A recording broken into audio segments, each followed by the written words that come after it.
uJesu Kristu uyinkosi. uJesu Kristu inkosi. Ngicela ukubingelela kuba umpostoli uSibande, ngibingelela umama umpostoli, ngibingelela abefundisi bonke, ngibingelela abefundisi bonke beligama likaJesu Kristu.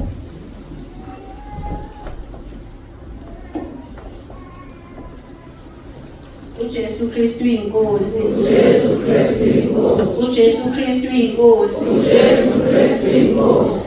Uqala phansi ngibingelele umpostoli uSibande, ngibingelela umama, ngibingelela abefundisi bonke, ngibingelela abefundisikazi, ngibingelela abazalwane bonke kwelihle igama lomfowethu uJesu Kristu ophilayo. Sithi uJesu Kristu inkosi. uJesu Kristu inkosi. uJesu Kristu uyinkosi. uJesu Kristu inkosi. Siyambonga kakhulu bazalwane uNkulunkulu. Ngiyamkholwa ukuthi uzoba kanye nathi kule nkonzo bazalwane. uJesu Kristu inkosi. uJesu Kristu inkosi. Sizoya ezweni lenkosi. Ngizohlabelela nje kancane bese ngicela umama umfundisi uSol. Amen.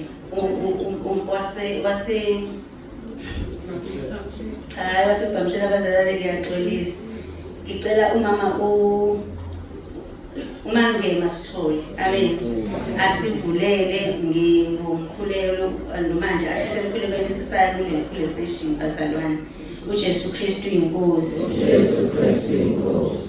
Namhla ngiyaqhutshwa umoya uthandaza Nkosi yami. Ngiyacela mangihambe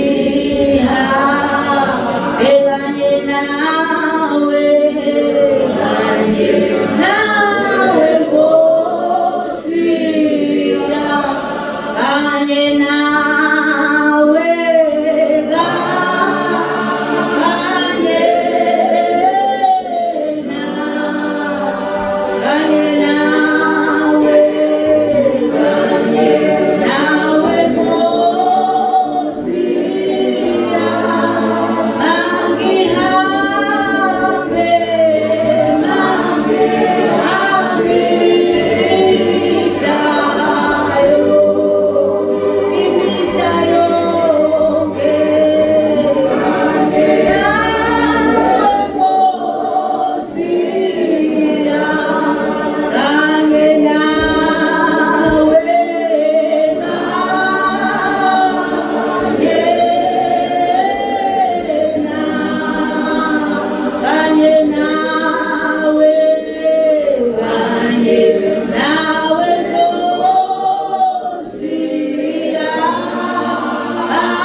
waseNazaretha, uNkulunkulu ongcwele okungekho ongcwele kunawe, uNkulunkulu othembekile ngezikhathi zonke, uNkulunkulu wenkazimulo wenogibelifu libe yinqola yakho, uNkulunkulu owenza udumo nobukhosi obukhanya njengengubo, dwala lensindiso yethu siphephelo sethu.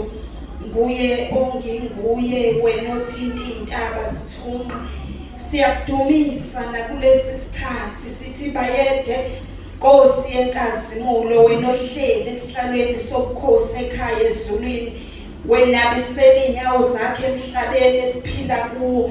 Akekho omunye uNkulunkulu ngaphandle kwakho futhi akasoze abakhona.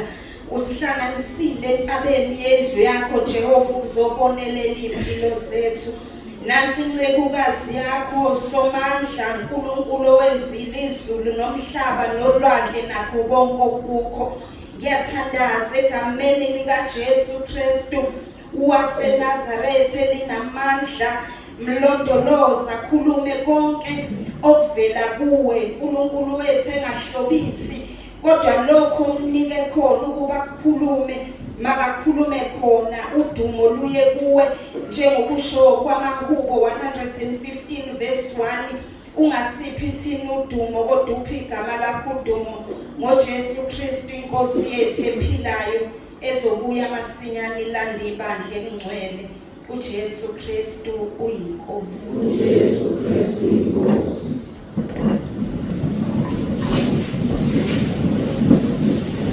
Udumo lumo lwakho lengazimulo. Udumo lumo lwakho lengazimulo.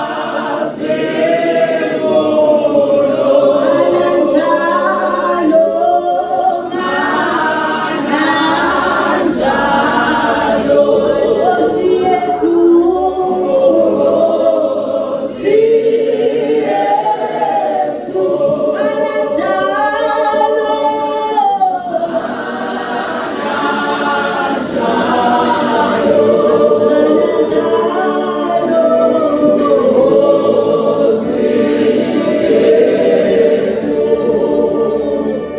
uJesu Kristu inkosi. uJesu Kristu inkosi. uJesu Kristu inkosi. uJesu Kristu inkosi. uJesu Kristu inkosi. uJesu Kristu inkosi.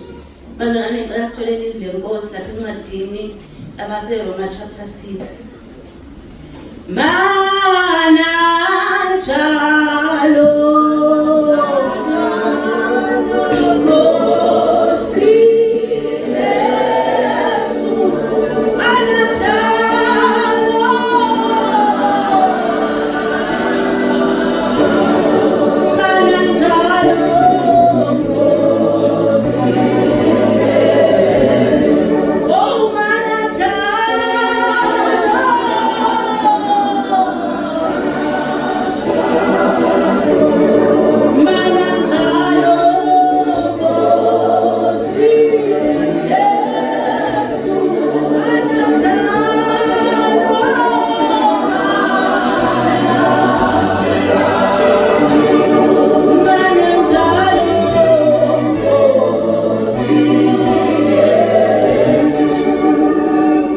uJesu Kristu inkosi. uJesu Kristu inkosi. uJesu Kristu inkosi.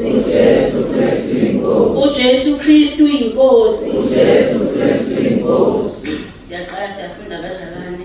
Isihloko sakhona okuyisona uNkulunkulu akhulume ngaso kimi. Sithi uNkulunkulu akasenzeli umusa kuba sihlale esonweni, kodwa ukuba sinqobe isono simkhonze kulungeni. Ngakho siyathini na? Sihlale esonweni kuze kuvame umusa na? Qha kanye. Thina safa maqondana nesono, singabuye sihambe kanjani kuso na? Uma nazi yini ukuthi sonke sabhaphathiselwa kuKristu Jesu, sabhaphathiselwa kukho ukufa kwakhe na? Ngakho sembelwa naye ngokubhaphathiselwa kukho ukufa, ukuba njengalokho uKristu wavuswa kwabafileyo ngenkazimulo kaYise, kanjalo nathi sihambe ekuphileni okusha. Ngokuba uma sihlanganisiwe kanye naye ngokufa okufanayo, siyakuba njalo nangokuvuka. Sazi lokhu ukuthi umuntu wethu omdala wabethelwa kanye naye esiphambanweni, ukuze umzimba wesono wenziwe ize, singabe sisakhonza isono, ngokuba ofileyo ukhululiwe esonweni. uJesu Kristu uyinkosi. uJesu Kristu inkosi. uJesu Kristu uyinkosi. uJesu Kristu inkosi. uJesu Kristu uyinkosi. uJesu Kristu inkosi. Siyambonga kakhulu-ke bazalwane uNkulunkulu Baba ngezwi lakhe. Ngike ngezwa nje kahle inkonzo le babapostoli kade ekhuluma ngayo, bekhuluma ngaleli lizwi bazalwane. Ngize ngaba nokushayika nje emoyeni wami ukuthi uma ngabe uzokhuluma ubaba ngaleli lizwi mina shuthi ngizongabi nakho engingakusho. Amen. Kodwa nje wafika into engiqinisayo ukuthi lokhu uNkulunkulu akunikeze khona uzosho khona. uJesu Kristu uyinkosi. uJesu Kristu inkosi. Kakhulukazi inkosi mina ibingiphe isihloko saleli lizwi ukuthi ngikhulume ngaso. Ukuthi uNkulunkulu akasenzelanga umusa bazalwane ukuthi siqhubeke sihlale esonweni. Uma ngabe itheme ethi icebo likaNkulunkulu lihambisana nobungcwele bazalwane, aliphambani nobungcwele, alihlukani icebo likaNkulunkulu. Inkosi isambule yona le ndaba le eRomans chapter 6. Enhlizweni yami kuke kwavuka ngisho nencwadi lapha uEfesu chapter 1 verse 3 no 4 la lithi khona makabonge uNkulunkulu uyise wenkosi yethu uJesu Kristu osibusisile ezulwini kuKristu ngesibusiso sonke sokomoya, njengalokhu asikhethela kuye ngothando ngaphambi kokusekelwa kwezwe ukuba sibe ngcwele. Ilokho inkosi esikhethele khona bazalwane ukuthi sehluke ezweni ngobungcwele. Futhi ngendlela inkosi isiseduze ngakhona ukubuya ubona ngeyifundise isekhaya lezwi ilokho indaba isuke ebungcweleni. Uyabona ukuthi uNkulunkulu mangabe besesibonile kahle ukuthi singcwele bengeke asakhuluma ngobungcwele, kodwa ngoba uthe yena ezwini lakhe akafuni nanoyedwa abhubhe kodwa ufuna sibe lokuphila, sibe lokuphila okuphakade bazalwane. Uma singekho ngcwele sihambe eceleni kwakhe asikho ukuphila. Ubaba umpostoli uke wakhuluma, angisakhumbuli ukuthi bekuyiphi le Sunday yakhulume ngayo indaba eshera, futhi wayishera nangelinye ilanga eshera indaba yentombazane ekwadinga ukuthi ihambe iyoxolisa kwi-rapist. Uma uyilalele ngenyama awuyi-understand ukuthi ngingafike ngidlwengulwe mina, phinde futhi uNkulunkulu athi mina ngihambe ngiyoxolisa. Icebo likaNkulunkulu alihlukani nobungcwele. Uma ngabe umuntu ekwenze into embi kwakheka igqubu kuwe, uyamngcolisa lo muntu mangabe ekwenza into embi.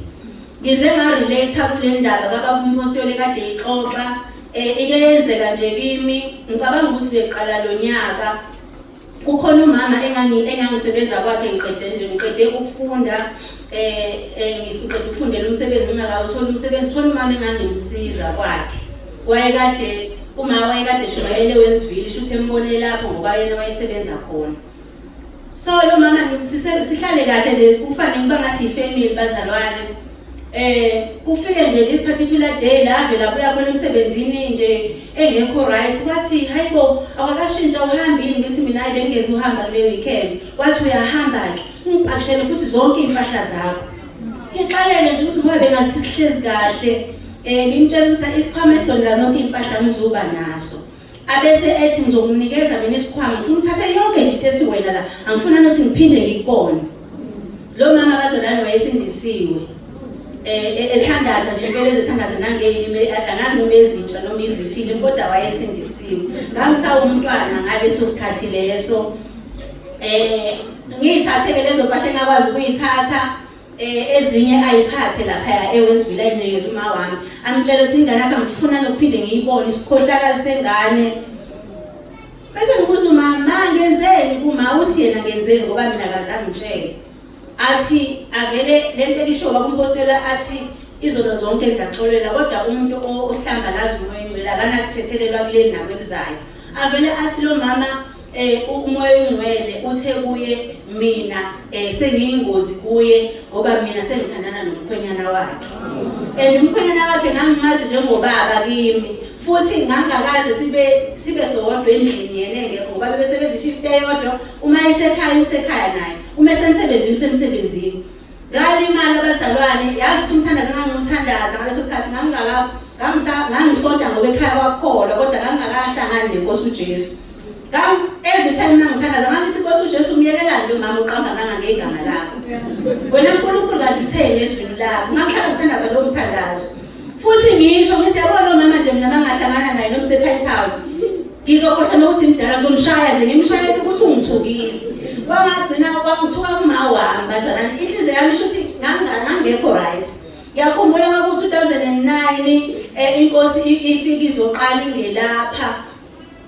Umama khona umama uthi umfundisi uDuma wavula nje izwi la uJakobe khona aqamele khona etsheni. Wathi uJakobe kubethiwa akacamelanga etsheni wayengeke ahlangane noNkulunkulu. Wathi musu ukubheka itsheni ilimazile. Beka ukuthi kwenzekele emva kokucamela etsheni. Engezwe inkosi ngilapha abazalwane ukuthi lo mama wangixosha kanjalo kwakhe. Emva kwalokho mina ngathola umsebenzi odecent. Ukubethwa ngakho bengahlala kakhe wangiphatha kahle ngizoapply nini bazalwane ngoba ngangihlezi ngikwakhe. Manje makukhona umzalwane ophuzu olinyazwe yitshe namanje usalokho ebalise ngetshe lamlimaza, awukuthula ubheke emuva ukuthi emva kokulinyazwa ilelitshe yini uNkulunkulu into ayenzile. Amen. Yezwa bazalwane ukuthi ngiyakhola. Yazi ngabuyela ekhaya ngizizwa ukuthi ngiyaphila ke manje. Ngezwe ukuthi ngiyaphila. Ukuthi uJakobe kuba akacamelanga etsheni wayezobambana yini noNkulunkulu. So bazalwane thina usathane uyesivala amehlo silokhu sibheke ithi ukuthi ngacamela kulelitshe kwababuhlungu. Lo mzalwane noma ubani wangicamelisa kuleli litshe kwababuhlungu. Kodwa yenzeni inkosi emva kokucamela etsheni? So inkosi yami lapha ke bazalwane ngaqala ngakholwa ke ngahamba ngoba ukukholwa kuuhambo bazalwane sisohambweni. Ngahamba ke inkosi kodwa shuthi yayazi ukuthi lo mama angimxolele. Lo mama kwahamba kwatholakala ukuthi emndenini la ngizogcina ngishadele khona uyisihlobo. So uma ngabe kunama-gatherings noma imingcwabo noma yini kuthiwa ngimbone bese iyavuka lento ukuthi lo mama kodwa yazi wangithuka. Amen. uJesu Kristu inkosi bazalwane. uJesu Kristu inkosi. Sithe siye on this particular funeral, I think last year November. Ngambona lo mama. Inkosi singisize kakhulu senihamba indlela ende nenkosi. Ngambona lo mama. Yavuka lento. Ithe ngayivuka ngabona ukuthi shutha ngimxolele lo mama. Mase ngifike endlini yathi inkosi wena udinga ukumfonela lo mama. Umfonela umqulisi. Uyaxolisa ukuthi wena wambulala. Icebo kaNkulunkulu bazalwana lihlukana nobungcwele. Uthi wena ngixolisa bathukwa mina. Yathi inkosi uzodinga ukuxolisa uthi ubaba uthi bande lento yokuxolisa umuntu obonile isusa igqubu. Yabona nje umuntu mangabe bonile ukuthi mawumcabanga ungajabuli awumxolele bazalwane.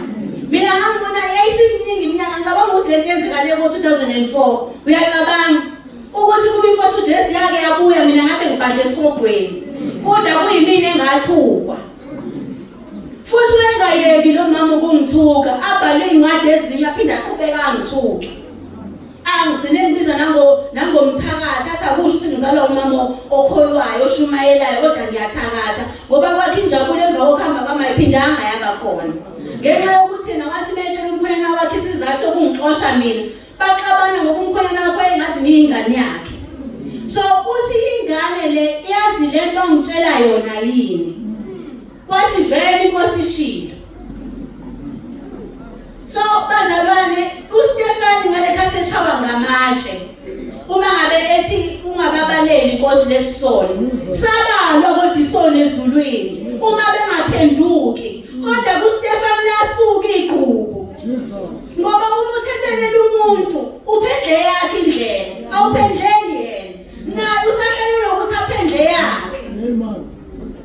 Yazi usho mama ngathi mangimfonela ngangise office bazalwane ngenhlahla ocolleague bami ngisebenza nabe office nje uNkulunkulu wabenza bangababikho ngakhiya umnyango yabuya lento yaba fresh ngakhala ngaqale ngakhala nje before ngimfonele yakhuluma inkosi yathi ungaphatheki kabi uma engakhombisi ukuyisola wena lungisa indaba yakho. Ngamfonela wangalibamba ngathi ngiyayeka inkosi yavele yenza ukuthi angifonela vele shaya ngathi akamazi lo muntu omfonelayo ngizichaze-ke bazalwane hayi mina usibani wayesebenza kwakho ngesikhathi esiwukuthi ngithunywe inkosi nje ithi angikufonele ngizoxolisa ukuthi ngakubulala ngoba ngakuthukuthelela futhi angigcinanga ngokumthukuthelela abazalwane ngangisho ngithi ngifisa ukuthi afe.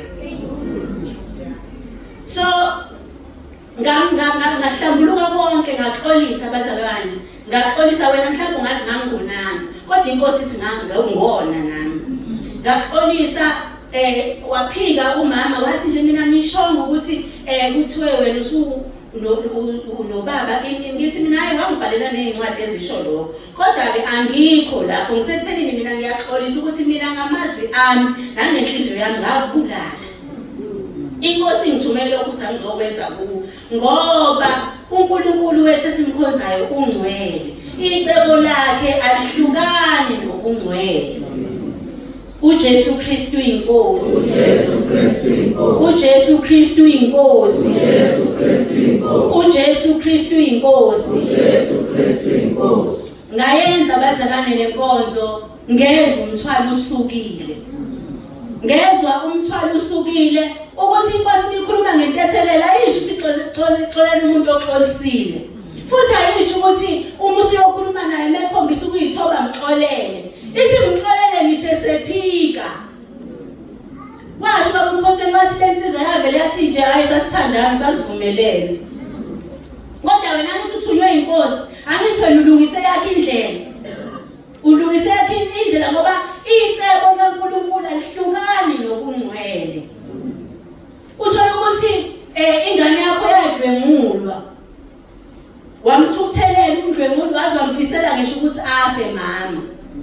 Uyazi ukuthi uyamdlwengula udinga ukuyoxolisa kuyena. Uyosho nje ukuthi ngizoxolisela ukuthi ngakubulala. Ngoba lisizwe lenkosi umuntu umthukuthelele nje umbulele. Bazalwane uma ngabe sizohamba sifuna ukuhamba ngobungcwele senza izinto ezingenzeki musenyameni. Engenzeki emva kokuthi ngiyenze bazalwane lenkonzo saqhubeka isikhathi inkosi uthe ifuna ukungikhombisa ukuthi iyona ngempela ibishilo futhi beyisilele lento kimi ukuthi ngibe ngcwele. Ngavele ngaphupha ngisezulwini for the first time. Ngaphupha ngisezulwini bazalwane. Ngixoxela abazalwane ebranchini ukuthi isimanga ngikhumbula konke ngikubonile ezulwini kodwa ngikhumbula ukuthi ngibona inkosi uJesu emva kokuxolisa kumuntu owangona ngoba ngambulala. So ngisengikhathazekile emoyeni wami ngithi inkosi uJesu indaba ngingakhumbula ukuthi iziphi izinto oyikhulumile kimi.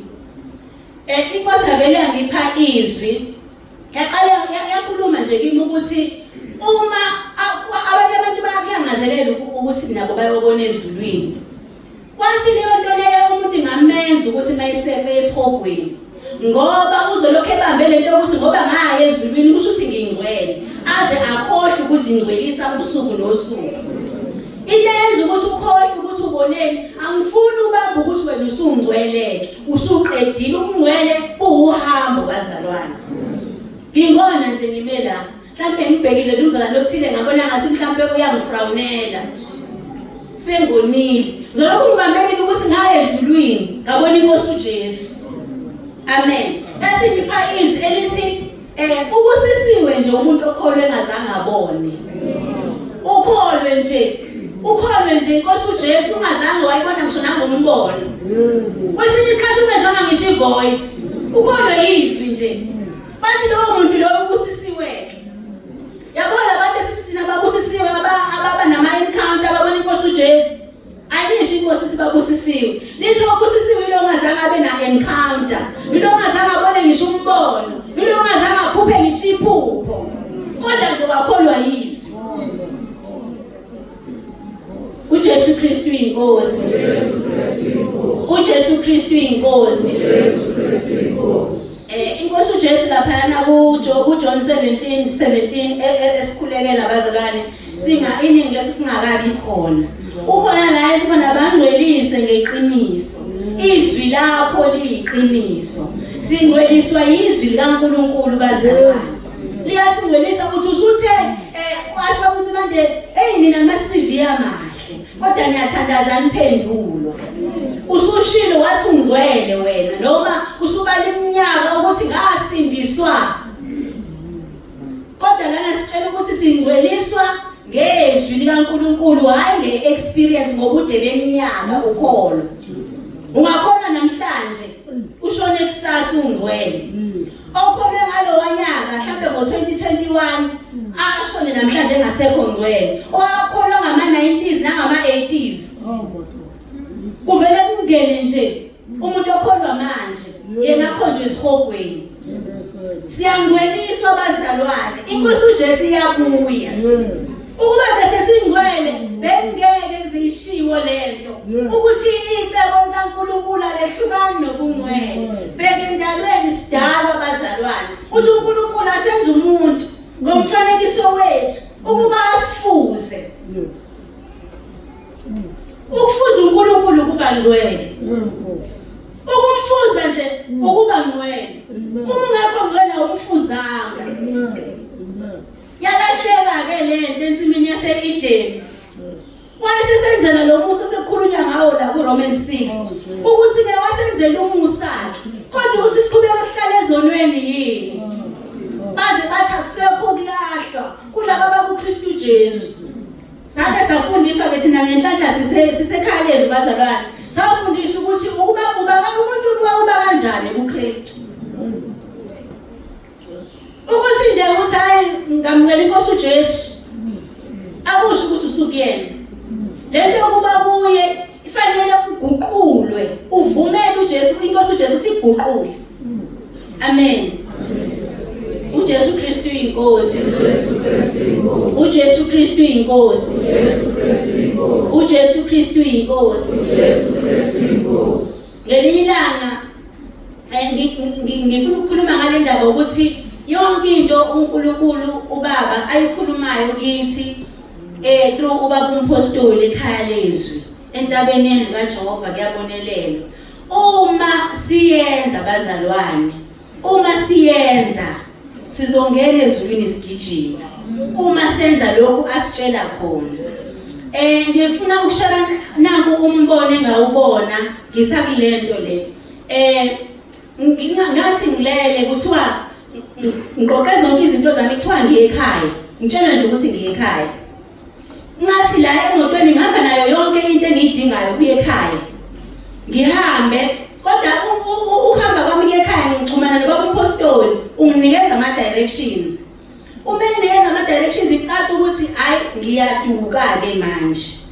Ngimfonele baba ngiyaduka, baba ngisaboni kahle. Avela athi ima la ukhona ngiyeza. Asuka umpostoli la wayekhona afike la ngikhona. Athi hayi ndodakazi, uyayibona ubusubuyele emuva. Uye ekhaya uyale. Bese yathi kodwa ngikuphathele nangumsizi. Lo msizi uyena uzokukhombisa indlela. Indlela sikhonjiswa baba umpostoli bazalwane. Sikhonjiswa umoya oyingcwele through baba umpostoli. uJesu Kristu inkosi. uJesu Kristu inkosi. Wahlala umsizi bazalwane eBack City emoto ngishayela. Wahlala warelaxa. Ngashayela akabange sayikhomba indlela umsizi ukuthi uhamba la kodwa ngokuthi ukhona ngayibona indlela. uJesu Kristu inkosi. This is the Nkosi noma beyiwula angeke baduke ume khona nje. Noma beyiziwula abazalwane abasoze baduka. Bawumpostoli ukhuluma indaba yakamoya oyingcwele wathi inkosi ikhulume kuyo ukuthi uma ngabe umuntu ezongena emanzini indlela yakhe iqondile uzothi mephuma la agcwaliswe ngamandla ngenzeka agcwaliswe esala noma agcwaliswe sesekhaya. Mina ngufakazi bazalwane ngaphuma la ngaxoxa babapostoli ngiyakhala ngizazi ukuthi ngikithini angiyazi lento enzakala kimi kodwa ngigcwele ngathi ngizophuma bangathi ngathola indawo yami ngedwa la ngizolokhu ngikhalile nje ngithi ungcwele usho babapostoli hayi ndodakazi ukugcwaliswa ngamandla kamoya engcwele manje ngifuna uzotestify abazalwane ukuthi akakhulumi into eqhamuka kuye kodwa lokho inkosi emtshela khona uyasitshela khona. Umsizi bazalwane ngahamba naye ngiyakhumbula ngifike ekhaya bazalwane ngahlala nje egcekeni ngahlala phansi ngezwa ukuphumula leli thizwe lethu umhlabeleli ngaphesheya siyakujabula siyakuphumula ngezwa lokho kuphumula ngezwa leyo joy ngingakangeni ngaphakathi ngibezwa bedumisa uJesu Kristu inkosi. uJesu Kristu inkosi. Bazalwane uma sizoyilalela into asifundisa yona sizomthola umoya engcwele sizomthola umsizi ozosikhombisa indlela. Akuzudinga nanokuthi size sifundise ukuthi yabona-ke lo mbala nje uma ukhona ugqoki umsizi uvela kutshela athi yabona-ke lento le ihlangene nobungoma sihlukanise wena nayo uzoyitholaphi ibhalwe ezwini lenkosi ayikho ukuthi yabona nje lo mbala lo uhlanganisa nawo. Ngikhumbula nje ngelilanga ngidlize enhlizweni yami ngithi kambe asisakalungisa amakhanda angingakathwali zonke izinto bazalwane asisakalungisa amakhanda manje ngizokwenza njani. Ngiyacabanga nje bazalwane bese nithi kusho ukuthi ngizokwenza i-dread ngifuna ukukhuluma indaba kamsizi ukuthi usunomsiza ukuze kumzalwane ukuthi kuyisono yini ukuthi ngoba umsizi uyena ovela kuhlukanisele nje. Ngithi ngisadlinza nje enhlizweni yami angakaphimisela angakenzi lutho ivele ikhuluma ivoice ithi i-dread linomoya wobungoma umntwana kaNkulunkulu akalenzi i-dread. Uma ngabe ungahambi naye uzofundiswa ubani umutshela omunye umzalwane uzothi hayi ngeke la bahlaba yonke into kanti umutshela uyena uba nokuthula bazalwane uba nepeace ngaphakathi kuwe ngoba utshelwe uyilo ohamba naye lo ozokuthathaza yokufaka ekhaya ezulwini. Ngicela ukuqinisa nje bazalwane ukuthi uma sizoyilalela into esiyitshelwayo inkosi ilokhu iprove lento ukuthi baba umpostoli nezinto ayikhulumayo akayithathe emoyeni akusize zakhe. Ngihle ngaphansi sengizosukuma ithi inkosi ungakhohlwa ukukhuluma ngokufellowship kusho umsizi bazalwane uthi ungakhohlwa ukukhuluma ngokufellowship. Ngize ngabhala phansi la ukuthi thinta indaba yokufellowship sengiyicuphisa nje la bese ngiyadliza enhlizweni yami ukuthi ngithini mina ngokufellowship. Bese ithi inkosi baqhubeka bayahlabelela ithi umuntu nje osentabeni yendlu kaJehova kuyabonelela akasafanele ukuhamba efellowship. Usafuna liphi iqiniso ngoba iqiniso lokhu litholile. uJesu Kristu inkosi. uJesu Kristu inkosi. uJesu Kristu inkosi. Bazalwane thina sesiba bokuhlehlela emuva asesiba bokufellowship abazalwane ngoba la uyakhona uzobuya nomoya wakhona ubuye uzoshaya umsebenzi kaNkulunkulu sizoya emngcwabeni kodwa nje ukuthi nje wena ngesonto nje uyile nje ebandleni lakho uyile ebranchini la ukhonza khona uyofellowshipa usafuna liphi iqiniso. Inkosi yankulu ukuthi umuntu osahamba fellowshipa umuntu ongakayitholi lento ayifunayo. Uma ungakayitholi lento oyifunayo ngeke usayithola. Ngeke usayithola bazalwane iphelele lapha ekhaya lezo. Yabona nje inkosi ingakasho ukuthi iya kuphi khonza ekhaya lezo. Uma usekhaya lezo nje khonza khona bese inkosi yakukhombisa ngoba yazi ukuthi lento yokufellowship isukelaphi isukela ukuthi uhambe kuye la inkosi ingasho ukuthi iya khona. Yabona inkosi mayithi hamba entabeni uma ususuka phela ungasafellowship entabeni usuyona yona uNkulunkulu ngoba yona ithe hamba entabeni. Ngabe lana inkosi ishilo yini ukuthi iba khona? Uma ishilo uzoba nezimpande zijule. Uma ingakasho hlala ekhaya lezwi uthandaze. Noma sekwambulekile kaningi ukuthi siyinsali bazalwane. Kodwa musukuyiphoqa lento iba ne-relationship nenkosi. Musukuzwa ngomunye wena kodwa xhumana nayo inkosi. Inkosi ziyakhuluma kimi. Ngicabanga ubhekile la viki bazalwane. Ngibuka nje lezi zinto ezenzakala nabo kuma social media bazalwane. Uma lisizi lenkosi yabo manje ufezeka uMateyu chapter 24 manje isikhathi sawo. Uma ngabe lisizi lenkosi koduka mhlawumbe kuze kuduke nabakhethiwe. Yiso ke lesi sikhathi ke lesi. Uma impande zakho zingajulile uzolahleka. Yabona nje umsangumzala lo fellowship hayi. uMateyu 24 uzofezeka ngawe. Uzofezeka ungokhethiwe. Uthi omunye ngoSeptember ngazibani iklonze iRed. So inkosi siyambula lento kimi ngikhathazekile nje ngithi yazi uzofezeka uMateyu 24 manje. So isinkosi umuntu ozophepha ozofana nesihlahla esenabisela impande zaso emanzini. Ngoba isimpande mazisemanzini isihlahla nesihlahla siyiphuzela sona. Asiphuzele siseceleni kwaso. Uma lesiseceleni kwaso impande zaso zingeke emanzini sizokoma. Kodwa umakhelwane benamaqabunga ahlaza. uJesu Kristu inkosi. uJesu Kristu inkosi. Isinkosi umzalwane ozosinda manje. Onezimpande ezisemanzini anguKristu. Hayi osebandleni lakhe. Kodwa ozimpande zakhe zijulile zisemanzini. Nkosi noma kufika unyaka wesigagadu izihlahla zisha. Sibonakala sodwa lesi sihlahla sigreen. Ngoba sona izimpande zaso zisemanzini anguKristu. Thenkosi uJesu ongiphuzayo mina akasozoma naphakade. Manje njengoba uhamba fellowship womile udinga ukujulisa impande esontweni kodwa kuKristu ukuze amaqabunga akhe abehlaza ukuze lezi impande zihambe zokulandela zitshela indaba zasezulwini. Zitshela ukuthi ihlala noma sukuma yini. Zitshela ukuthi ikhuluma noma thula yini. Lezi impande hayi umuntu bazalwane. Qalekisiwe nje umuntu obeka ithemba lakhe kumuntu. Azathi umuntu awusimanani bengimthemba. Azathi uphosela ingangithembi thembani uJesu. Thembani nje inkosi uJesu. uJesu Kristu inkosi. Oze nakuthiwa hawu uma umkhona wakho wenza ukuthi uthiwa hawu mfundisi kade simthemba.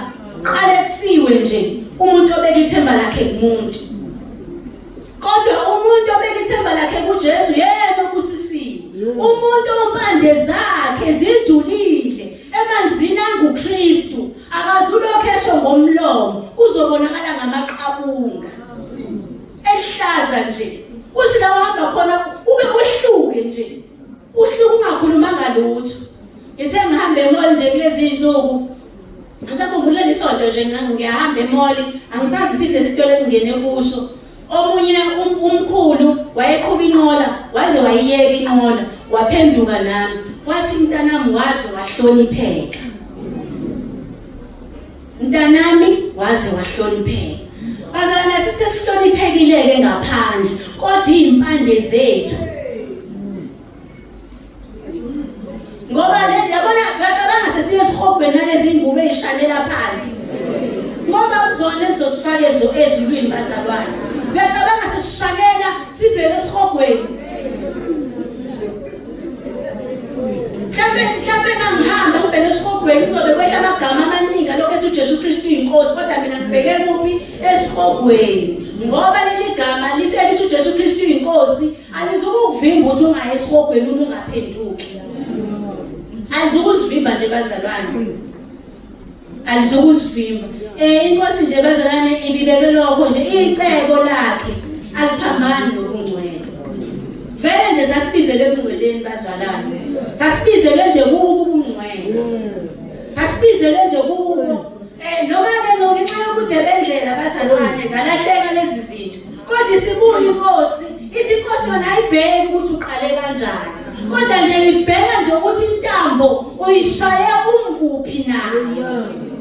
Bese niyaqualify nje ungena. Ungaqualify ngisho nayo lo 50 years wokholo, ungawokusonta. Ungaqualify ngisho nayo lo 20 years wokusonta. Kodwa nje uqualify ukuthi impande zakho zijulile. Ngoba uma zijulile nje une connection, yakutshela inkosi ukuthi awukhuluma ngakahle. Uphenduke. Mina nje inkosi yakhuluma nje into omunye umuntu angathi hayi incane lento cha seninehamba. Kodwa uma umsize khona ukhomba nje ngisho into encane. Athi nje hlambuluka lento.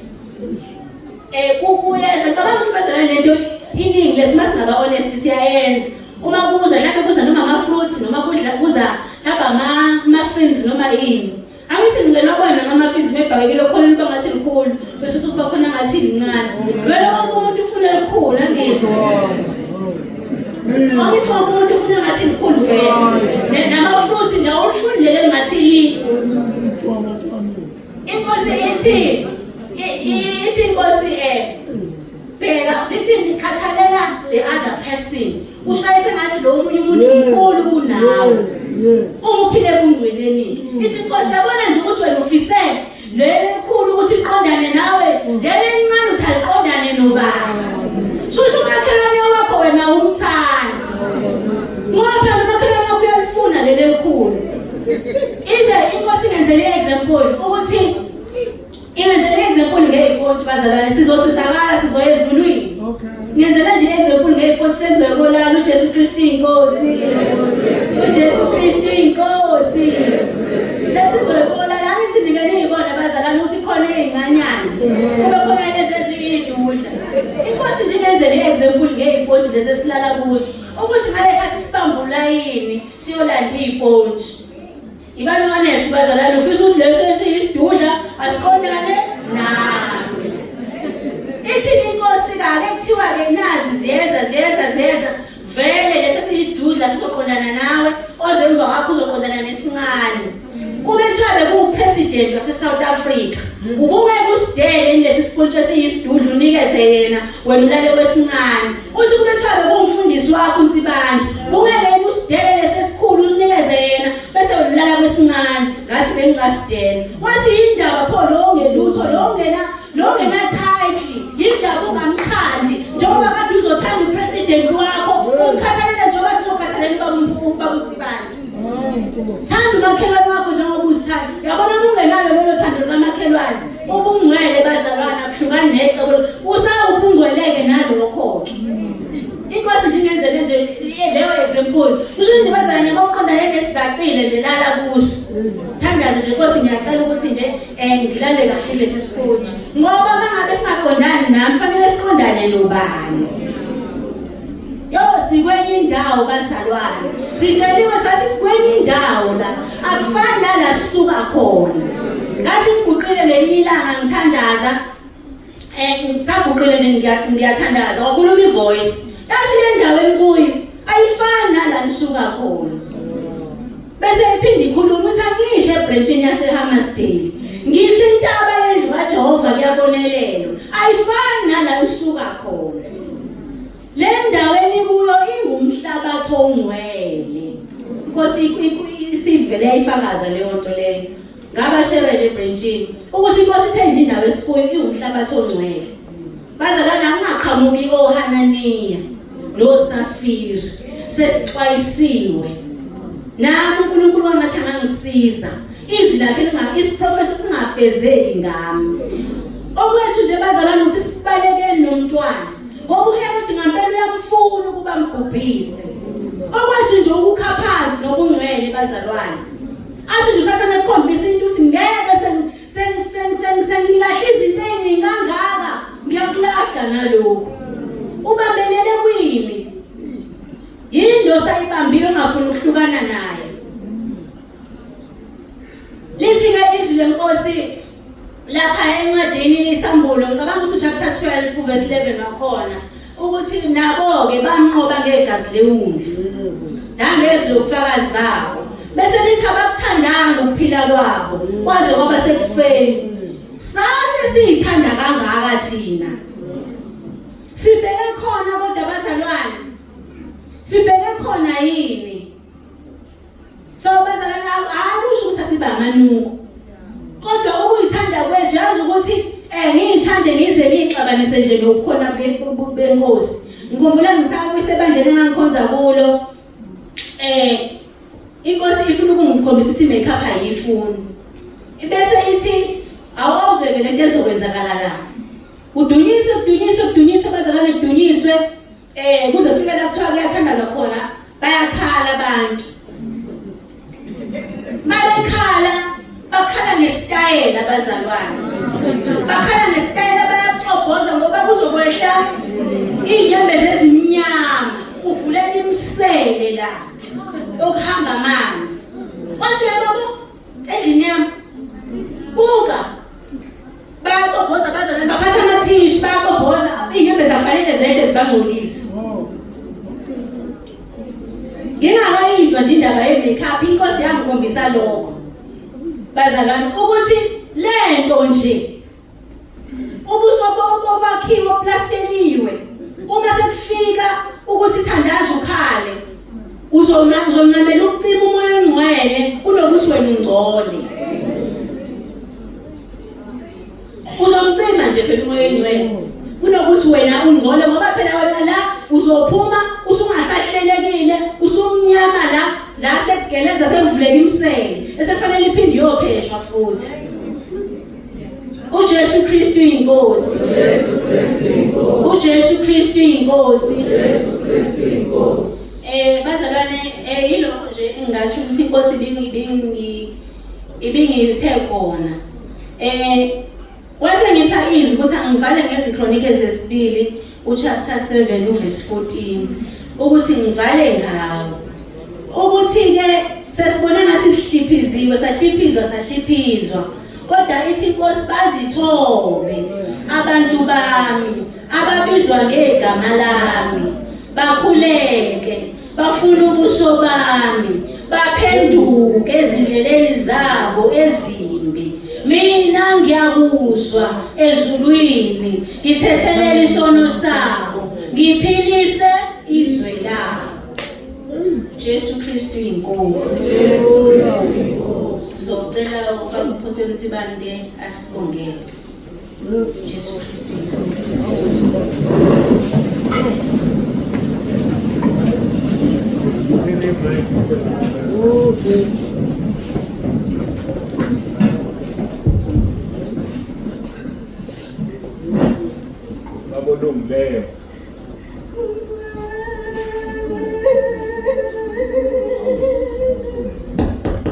Babongileyo babongcwele uNkulunkulu wethu nomusa usukhulumile. Siyabonga Nkosi ukukhuluma kwakho akufani nokukhuluma komuntu. Ukukhuluma kwakho kungelinganiswe nalutho. Siyasondela ebusweni bakho Nkosi ushilo wathi izwi lakho liyisigezo samanzi. Izwi lakho liyimbewu engaboniyo. Siyabonga uNkulunkulu nomusa usukhulumile ubusisiweke ozwile ozokwenza ngoba ushilo Nkosi ukuthi ngeke usasahlulela yizo ukukhulumile ezohlulela thina. Siyabonga Nkosi umntwana wakho mgcwalise kakhulu umupha amandla aqhubeke Nkosi lapha edine khona nokusilandela indaba zasekhaya ezulwini. Sithokozisa kakhulu Nkosi ukuzwa ekhotha ikhathi ukhuluma naye ngoba abaningi abazalwane bahlezi kodwa bakhulumi nawe bahlezi abalazi iphimbo lakho. Nkosi siyabonga kakhulu wena okhethayo abantu abazokhuluma enkonzweni. Uyukhethe nami ngize ngimangale ngithi Nkosi njengoba lona ngaze ngimuzwe nje ukhombe ukuthi ngiyamfuna mfake eplaneni. Siyabonga uNkulunkulu wethu udumo lonke silinikeza wena. Kungabikho umuntu ozoyisola Nkosi ngokufika kwakhe la. Kungabikho umuntu Nkosi uzobuyela emuva engaphendukile ngoba sazi Nkosi uzobuya nini uthe uzokufika njengesela. Uma ungakalilanda ibandla usasilanda nga-1 Nkosi, ungasilanda noma yinini. Sisize sibe abafanele ikhaya lasezulwini ngoba wena ungcwele nomhlithi ungcwele. Sidinga ukuba ngcwele masifuna ukuhlwithwa kanye nebandla. Busisa-ke Nkosi umntwana wakho ukhulume ngaye. Busise thina sonke sikhona esilalelile sikwenze lokho. Busise Nkosi nabavakashile sizwile Nkosi, sizwile singewona matshe ukuba sikwenze lokho esesikutsheliwe. Udumo lonke Nkosi silinikeza wena ngoba wena wayedwa wawufile wavuka emva kwethu kwey'ntathu wabuye uphethe ihluthulelo zokufa neze-Haydesi. Ushilo kuJohane 14:6 wathi indlela neqiniso nokuphila akekho ozoya kuBaba ngaphandle kwakho. Lelizwe lithi uphethe ihluthulelo zokufa lisitshela khona futhi ukuthi akekho ozoyisihogweni ngaphandle kwakho. Uyizo zonke lezi indlela abakudelelayo bengakulaleli usiphethe isikhiye sasesihogweni. Silekeleleke Nkosi, singabuyeli emuva, singaphindele emuva ngoba uthe masihlehlela nyovana thina sibona bokuhlehlela nyovana umphefumulo wakho awuphatheki kahle. Siyabonga uJesu Kristu inkosi. uJesu Kristu inkosi. uJesu Kristu inkosi.